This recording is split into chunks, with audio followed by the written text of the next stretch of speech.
The word that was shared through Pastor Crystal and Pastor Lorena, and I am just so happy that you're here to be part of it with us, because God has done great things, and I hope you felt his presence in this place, because he is here. And today I'm not going to share a whole lot. I'm going to go straight from the word, because I'm going to tell you what I found out a lot of people didn't know about Abigail. Some of you, maybe that was something you just now saw. And if you see, here we put where the scriptures are in the back. And so if you look at the back, it says 1 Samuel 25. We're going to go through that, and I'm going to be reading out of the New Living Translation. And so we're going to begin. Now Samuel died. Now who was Samuel? He was the prophet. And all Israel gathered for his funeral. They buried him at his house in Ramah. Then David moved down to the wilderness of Maon. There was a wealthy man from Maon who owned property near the town of Carmel. He had 3,000 sheep and 1,000 goats, and it was sheep shearing time. This man's name was Nabal. You know what that means? Fool. And his wife, Abigail, was a sensible and beautiful woman. But Nabal, a descendant of Caleb, was crude and mean in all his dealings. When David heard that Nabal was shearing his sheep, he sent 10 of his young men to Carmel with a message for Nabal. Peace and prosperity to you, your family, and to everything you own. I am told that it is sheep shearing time. While your shepherds stayed among us near Carmel, we never harmed them, and nothing was ever stolen from them. Ask your own men, and they will tell you this is true. So would you be kind to us? Since we have come at a time of celebration, please share any provisions that you might have on hand with us with your friend David. David's young man gave this message to Nabal in David's name, and then they waited for a reply. Who is this fellow David? Nabal sneered to his young men. Who does this son of Jesse think he is? There are lots of servants these days who run away from their masters.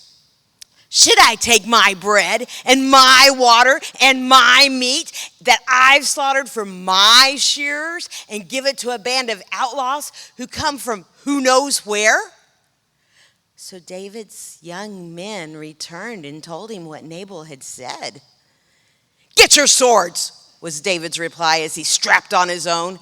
Then 400 men started off with David, and 200 remained behind to guard their equipment.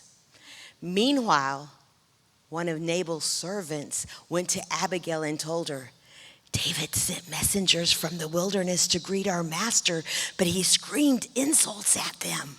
These men have been very good to us, and we never suffered any harm from them. Nothing was stolen from us the whole time that we were with them. In fact, day and night, they were like a wall of protection to us and to our sheep. You need to know this and figure out what to do, for there is going to be trouble for our master and his whole family. He's so ill-tempered that no one can even talk to him. Abigail wasted no time. She quickly gathered 200 loaves of bread, 2 wineskins full of wine, 5 sheep that had been slaughtered, nearly a bushel of roasted grain, 100 clusters of raisins, and 200 fig cakes. And she packed them onto the donkeys and said to her servants, go on ahead of me. I will follow you shortly. But she didn't tell her husband Nabal what she was doing. As soon as she was riding her donkey into a mountain ravine, she saw David and his men coming toward her. David had just been saying, a lot of good it did to help this fellow. We protected his flocks in his wilderness, and nothing he owned was lost or stolen, but he has repaid me evil for good. May God strike me and kill me if ever, even one man of his household still is alive by tomorrow morning." When Abigail saw David, she quickly got off her donkey and bowed low before him. She fell at his feet and said, "I accept all the blame in this matter. My Lord, please listen to what I have to say. I know Nabal is a wicked and ill-tempered man." That's her husband, by the way. "I know Nabal is a wicked and ill-tempered man. Please don't pay any attention to him. He is a fool, just as his name suggests. But I never even saw the young men you sent. Now, my Lord, as surely as the Lord lives and you yourself live, since the Lord has kept you from murdering and taking vengeance in your own hands, let all your enemies and those who try to harm you be as cursed as Nabal is. And here is a present that I, your servant, have brought to you and your young men. Please forgive me if I have offended you in any way. The Lord will surely reward you with a lasting dynasty, for you are fighting the Lord's battles, and you have not done wrong throughout your entire life. Even when you are chased by those who seek to kill you, your life is safe in the care of the Lord your God, secure in his treasure pouch. But the lives of your enemies will disappear like stones from a sling. When the Lord has done all he has promised and made you leader of Israel, don't let this be a blemish on your record. Then your conscience won't have to bear the staggering burden of needless bloodshed and vengeance. And when the Lord had done these great things for you, please remember me, your servant." David replied to Abigail, "Praise the Lord, the God of Israel, who has sent you to me today. Thank God for your good sense. Bless you for keeping me from murder and from carrying out vengeance with my own hands. For I swear by the Lord, the God of Israel, who has kept me from hurting you, that if you had not hurried out to meet me, not one of Nabal's men would still be alive by tomorrow morning." Then David accepted her present and told her, "Return home in peace. I have heard what you said. We will not kill your husband." When Abigail arrived home, she found that Nabal was throwing a big party and was celebrating like a king. He was very drunk, so she didn't tell him anything about the meeting with David until the dawn of the next day. In the morning, when Nabal was sober, his wife told him what had happened. As a result, he had a stroke, and he lay paralyzed on his bed like a stone. About 10 days later, the Lord struck him and he died. When David heard that Nabal was dead, he said, "Praise the Lord, who has avenged the insult I received from Nabal and has kept me from doing it myself. Nabal has received that punishment for his sin." Then David sent messengers to Abigail to ask her to become his wife. When the messengers arrived at Carmel, they told Abigail, "David has sent us to take you back to marry him." She bowed low to the ground, and she responded, "I, your servant, would be happy to marry David. I would be even willing to become his slave, washing the feet of his servants." Quickly getting ready, she took along 5 of her servant girls as attendants, mounted her donkey, and she went with David's messengers. And so she became his wife. David also married Ahinoam from Jezreel, making both of them his wives. Now that's how the chapter is ending, the next verse. Saul, meanwhile, had given his daughter Michal, David's wife, to a man from Galim named Palti, son of Laish. And that's how the last verse of that chapter is. But isn't that a cool story? How this woman just took matters into her own hands, and then she got to be queen. I mean, God knew what. And if I were putting people together, I'm like, why are we putting Abigail with Deborah? Because she was a judge. Now we're going to go over to Judges. And you see Judges, where is it? Judges chapter 4. We're going to go to Judges chapter 4. And it says, after Ehud's death, the Israelites again did evil in the Lord's sight. So the Lord turned them over to King Jabin of Hazor, a Canaanite king. The commander of his army was Sisera, who lived in Harosheth Hagoyim. Isn't this fun, these words? Sisera, who had 900 iron chariots, ruthlessly oppressed the Israelites for 20 years. Say 20 years. Then, after 20 years, then the people of Israel cried out to the Lord for help. Deborah, the wife of Lapidoth, was a prophet who was judging Israel at that time. She would sit under the palm of Deborah between Ramah and Bethel in the hill country of Ephraim, and the Israelites would go to her for judgment.